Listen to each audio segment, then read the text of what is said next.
I stumbled across an old photograph from 1852, a boy with a wide, innocent smile. At first glance, it's charming, almost heartwarming. But then I noticed his teeth. Something was off, way off. What I uncovered about this image sent chills down my spine. It's not just a smile. It's a mystery that unravels a forgotten piece of history. Stick around, because what I found will make you question everything you thought you knew about the past. I first saw the photograph in a dusty archive, tucked between pages of a crumbling journal.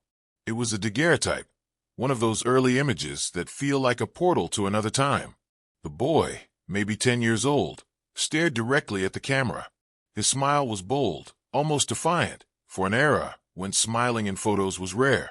His clothes were simple, a rough linen shirt and suspenders. The background was plain, just a draped cloth. But his teeth, they caught my eye immediately. They weren't just crooked or stained. There was something unnatural about them. I couldn't stop staring. The more I looked, the more uneasy I felt. What was wrong with this boy's smile? I had to know. I started digging, pulling at threads of history. The answer wasn't what I expected. It was far stranger. The photograph was labeled simply, "Boy, 1852, unknown." No name, no location, just a date. I traced the image to a small town in rural England. Photography was new then, a luxury for the wealthy, not for a boy in patched clothes. Why was he photographed? His smile was so out of place. In the 1850s, people sat stiffly for portraits, their faces somber. Smiling was considered undignified, even vulgar. Yet here he was, grinning like he knew a secret. His teeth, though, were jagged, uneven, almost sharp.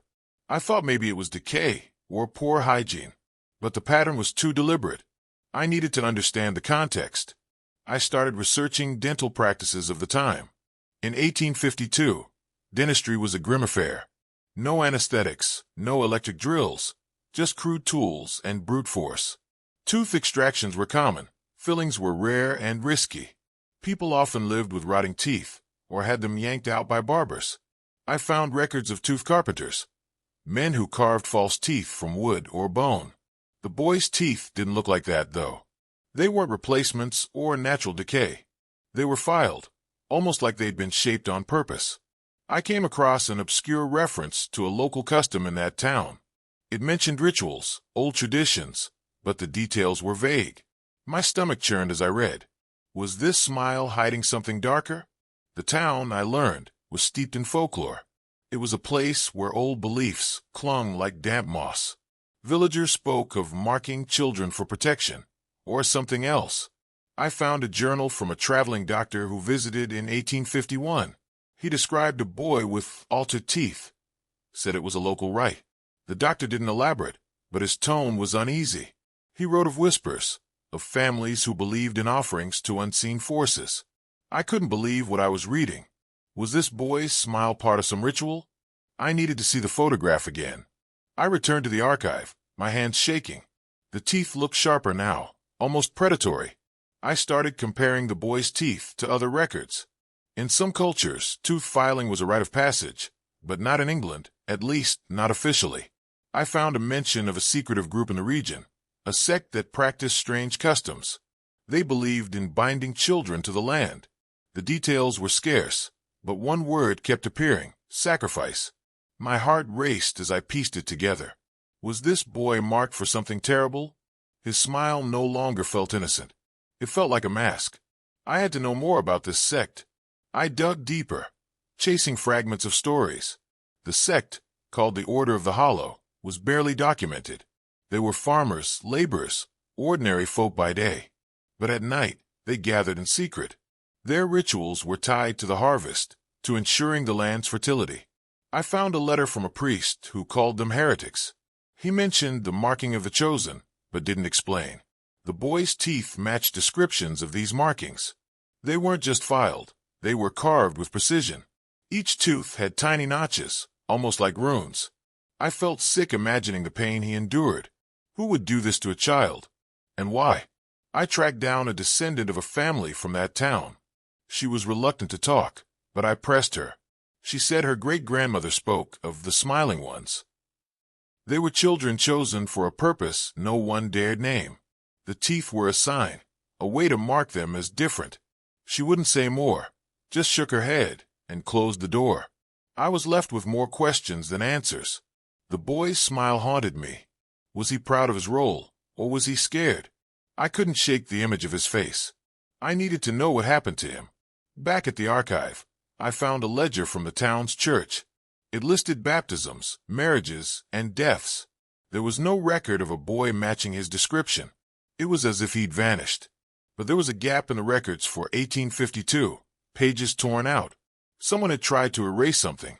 I started to wonder if the boy was even alive when the photo was taken. Daguerreotypes sometimes captured the dead, posed as if living. His smile could have been forced, his eyes lifeless. The thought made my skin crawl. I had to find out what the order did to him. I uncovered a story from a nearby village, dated 1853. It spoke of a child found in the woods, his body mutilated. The report was vague, but it mentioned strange marks on his teeth. My pulse quickened. Could this be him? The article didn't give a name, just described a boy of about 10. The villagers blamed a beast, but the wounds were too precise. I started to suspect the order was involved. Their rituals weren't just symbolic, they were violent. The boy's smile was starting to feel like a warning. I couldn't stop now. I had to know the truth. I found an old map of the town, showing a clearing in the woods where the order met. It was marked with a symbol, a circle with jagged lines, like teeth. I realized the boy's smile was a message, a sign of his fate. The order believed their rituals ensured prosperity. But at what cost? I couldn't find any record of the boy's family. It was like they'd been erased too. His smile, frozen in time, was all that remained. I felt a weight on my chest. This wasn't just a photograph. It was a glimpse into something horrifying. I decided to visit the town, or what was left of it. Most of the buildings were gone, replaced by modern homes. But the woods were still there, dark and untouched. I followed the old map to the clearing. It was overgrown, but I found stones arranged in a circle. The air felt heavy, like it was holding its breath. I imagined a boy standing there, his teeth freshly carved, his smile forced. What did he know? Was he afraid? I found no answers, just an eerie silence. The place felt wrong, like it was watching me. I left quickly, my heart pounding. Back home, I couldn't stop thinking about the boy. I started having dreams about his smile, his teeth gleaming in the dark. I found a book on Victorian occult practices. It mentioned groups like the Order, blending pagan rites with Christian fears. They believed in appeasing old spirits, offering gifts to the land. Children were often the price. The boy's teeth were likely a mark of his role, a chosen one, or a victim. I felt a mix of anger and sadness. Who could let this happen? I needed to know if others suffered the same fate. I contacted a historian who specialized in rural cults. He'd heard of the Order, but thought they were a myth. I showed him the photograph. His face paled. He recognized the teeth, said they matched descriptions from other regions. Similar groups filed children's teeth to bind them to the earth. It was a ritual meant to ensure good harvests. The children rarely survived. I asked if the boy could have escaped. He shook his head. The smile, he said, was likely postmortem, a way to honor the sacrifice. I felt nauseous. I went back to the photograph, studying it under a magnifying glass. The boy's eyes were glassy, almost empty. I hadn't noticed before, but his hands were clenched tightly. Was it fear or pain? I found a reference to daguerreotypes being used in rituals. Some believed the camera could capture a soul. Was that why he was photographed? To preserve his sacrifice? The teeth were the key, a symbol of something ancient and cruel. I started to see his smile everywhere, in shadows, in reflections. It was consuming me. I dug into police records from the 1850s. There were reports of missing children, but none matched the boy exactly. The Order was careful, covering their tracks. I found a letter from a constable who suspected foul play in the woods. He mentioned screams at night, but was told to stay quiet. The town protected its secrets. I wondered if the boy's family was complicit, or if they were victims too. His smile felt like a plea now, a cry for someone to notice. I was noticing, but it felt too late. I found a folktale from the region, passed down through generations. It told of the grinning child, a spirit who appeared before bad harvests. His teeth were said to be sharp, a sign of his curse. I realized the boy's image had become a legend. Was he the origin of a story? His smile, once real, was now a ghost story. I felt a chill thinking about it. The Order's rituals had left a mark, not just on him, but on the town's memory. I needed to know how many others were marked like him. I tracked down an elderly woman who'd grown up hearing the tale. She said her grandfather warned her about the woods. He'd seen things as a boy, fires, chants, and children who never came back. She mentioned a smiling stone, a marker in the clearing. I hadn't seen it during my visit, but I realized I'd been too shaken to look closely. I decided I had to go back. The boy's smile was pulling me deeper. I needed to see if the stone was real. I needed proof of what happened. I returned to the clearing at dusk. The stones were still there, but I found one half buried, carved with jagged lines. It looked like the boy's teeth. My hands trembled as I touched it. The air grew colder, and I swear I heard a whisper. I ran back to my car, my mind racing. Was the boy's spirit still here? Or was I losing it? The photograph was all I had, but it felt alive now. His smile wasn't just a mystery, it was a warning. I had to keep going for him. I found a reference to a traveling photographer who worked in the area in 1852. His name was Elias Wren, a man with a shady reputation. He was known for taking special portraits for secretive clients. Was he hired by the Order? I found his journal in a museum. One entry described a boy who smiled despite the pain. Wren didn't question it, just took the money. I felt rage reading his words. The boy's smile was no accident. It was orchestrated, a final act of cruelty. I needed to know why. I started to piece together the Order's beliefs. They thought the land demanded a price, a life for prosperity. The boy's teeth were a symbol, a way to mark him as an offering. His smile was meant to appease whatever they worshipped. I found a sketch in Wren's journal, a crude drawing of the boy.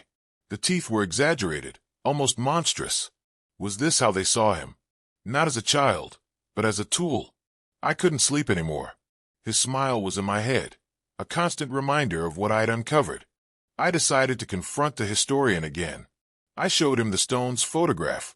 He admitted he'd heard of similar carvings, but didn't want to believe it. He said the Order's rituals were outlawed by 1860, but some families kept them alive in secret. The boy was likely one of many. His smile was a signature, a way to claim him for their gods. I asked if there were other photographs.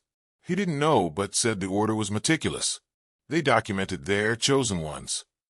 I felt a surge of hope and dread. I searched for other daguerreotypes from the region. I found 2 more, both of children with filed teeth. Their smiles were identical to the boy's, wide and unnatural. The photographs were unlabeled, but the dates were close, 1851 and 1853. My heart sank. The Order wasn't just a one-time thing. It was a pattern. Each smile was a story of pain, of loss. I wondered how many children were taken. The boy's face was no longer alone in my mind. It was joined by others, all smiling, all marked. I contacted a forensic dentist to analyze the boy's teeth. I sent her a scan of the photograph. She confirmed the filing was deliberate, not natural. The notches were consistent, almost like a code. She'd seen similar patterns in ancient remains, linked to ritual sacrifice. I asked if the boy could have survived the procedure. She said it was unlikely without modern medicine. The pain would have been excruciating, the risk of infection high. His smile was likely his last act. I felt tears welling up as I thanked her. I went back to the church records, looking for patterns. I found mentions of unexplained deaths in the 1850s, all children. None had names, just vague descriptions. The town was hiding something, protecting the Order. I started to wonder if the boy's photograph was a mistake, a piece of evidence they forgot to destroy. His smile was a rebellion, a way to be seen. I felt like I was carrying his story now, like he'd chosen me to tell it. I couldn't let him down. I found a reference to a fire in 1854 that destroyed part of the town. The official story was an accident, but rumors said it was arson to cover up the Order's activities. The boy's photograph survived, but maybe that was intentional. Was it a trophy? Or a warning? I couldn't shake the feeling that his smile was meant to be found. I started to feel watched like the order's shadow was still out there. I knew it was irrational, but the boy's face was everywhere. I had to finish this, for my own sanity. I compiled everything: photographs, journals, maps, and stories. I wanted to write about the boy, to give him a voice. His smile deserved to be more than a ghost story. I found a small press willing to publish my findings. But as I wrote, I felt a weight lift. The boy's story was being told. His teeth, his pain, his sacrifice, they wouldn't be forgotten. I included the photograph, letting his smile speak for itself. I hoped it would bring him peace. I hoped it would bring me peace. The book was published, but the response was mixed. Some called it folklore, others called it horror. A few readers reached out, sharing stories of their own, whispers of similar rituals in other towns. The boy's smile was no longer alone. It was part of a larger, darker history. I started to wonder if the order was truly gone. Were there others out there, still marking children? The thought kept me up at night. His smile was a question that wouldn't let me go. I needed to keep searching. I returned to the clearing one last time. I brought a candle, a small offering for the boy. I placed it by the smiling stone and whispered his story. The air felt lighter, like he'd heard me. I don't believe in ghosts, but I felt something shift. His smile wasn't just pain anymore, it was defiance. He'd survived, in a way, through that photograph. I vowed to keep his story alive, to make sure no one forgot. The order's secrets wouldn't stay buried. I was ready to face whatever came next. I started a blog to share my research, hoping to find others who'd seen similar photographs. People began sending me images, stories, and fragments of their own. Each one was a piece of the puzzle.